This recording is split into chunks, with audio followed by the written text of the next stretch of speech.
Mr. Speaker, House Resolution 732 provides for consideration of H.R. 4909, the National Defense Authorization Act for fiscal year 2017.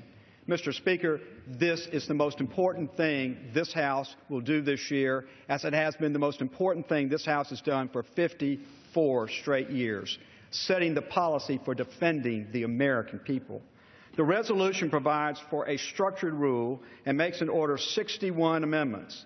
This is the first of the two rules the House will consider on the NDAA. The Rules Committee is continuing to work through the over 75 submitted amendments and will be making more amendments in order at this afternoon's meeting. As a member of the House Armed Services Committee, the jurisdictional committee for this bill, I, like many others, have spent substantial time working through this year's NDAA. A lot of work has gone into the bill to get us to this point, and I want to recognize the work of Chairman Mac Thornberry, Ranking Member Adam Smith, and each of the subcommittee chairmen and ranking members.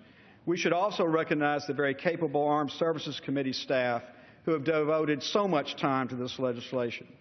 This process, as in years past, has been truly bipartisan. The bill passed out of the committee by a vote of 60 to 2. It is my sincere hope that this bipartisan nature will continue here on the House floor as we consider the most important thing we will do all year. Providing for the common defense is the most important function of the federal government, and it's one we all take very seriously. There are many different threats and challenges around the globe, and we and the servicemen and women who protect us need to be ready for each of those threats. So you will be hearing a lot about readiness over the next couple of days as we consider this bill, because just having a soldier or an airman or a sailor is not enough. They have to be ready to do the job that we assign to them. And readiness means that they've been trained appropriately, that they have the equipment they need, and that they have the support they need to carry out their vital role. Look around the world as we sit here today. North Korea is threatening us with nuclear weapons. They say they've miniaturized a nuclear weapon. They have the missile technology not only to shoot it from land, but to launch them from submarines.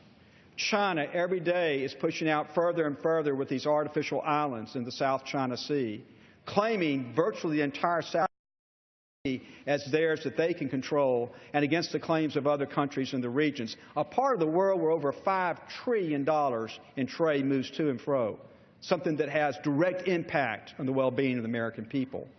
Look at what's happening in Europe. Russia has taken the Crimea. They're involved in actions in the eastern part of Ukraine today. They threaten NATO allies, countries with which we have an Article 5 obligation to defend them if any country attacks them. And Russia is threatening those countries today. And then in the Middle East, as many of us know, we have a resurgent Iran. After the deal that the President struck with Iran last year, Iran now has access to tens of billions of dollars. As the major state supporter of terrorism in the world, they are using that money to fund terrorist groups like Hezbollah and Hamas that cause so much havoc and destruction and death. We had this terrible situation in Syria, a continually bad situation in Iraq, failed states in Yemen and Libya. And our military, our defense forces are called upon to address all of those, to protect us, to protect the American people.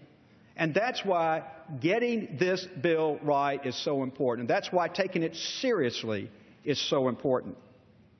So whether it's fighting terrorism in Iraq or Afghanistan, deterring Russian aggression in Europe, or projecting force in the Pacific, our military has their hands full. And this bill is critical to ensure that they're ready for what is coming to them and to us. Let us make sure we understand. Experts far beyond my background have said that the United States has never faced this level, this complexity of threat and security since the end of World War II. This bill is also an important oversight tool for Congress as we work to ensure accountability, efficiency, and effectiveness from our nation's military. The NDAA authorizes spending at a level of $574 billion for national defense base requirements and an additional $36 billion for overseas contingency operations. This matches the total funding level of $610 billion requested by President Obama. These spending levels are needed to make critical investments that will begin to restore our military readiness. It seems like every day a new and alarming report comes out about the dire situation our military is in. Planes can't fly due to deferred repairs. Troops aren't adequately trained. There's a lack of naval vessels in critical theaters. These stories have become the sad reality for our military in recent years, and we are putting the lives of our service members at risk. To be clear, none of these are the fault of our service members, who continue to rise to the challenge and do more with less. But we, as a Congress, have to fix this problem. The NDAA will put us back on track by strengthening our commitment to our military men and women. It fully funds the 2.1% pay raise for our troops and restores funding for training and maintenance programs while also helping rebuild crumbling facilities. The bill is also reform-oriented. You're going to hear a lot about reform over these next 2 days. It includes long-needed reforms to the acquisition process and the Uniform Code of Military Justice, as well as boosting health care programs to ensure high quality and access to care. All told, there are 5 components of reform in this bill. I also want to briefly touch on a few issues up front that I know my colleagues will likely bring up.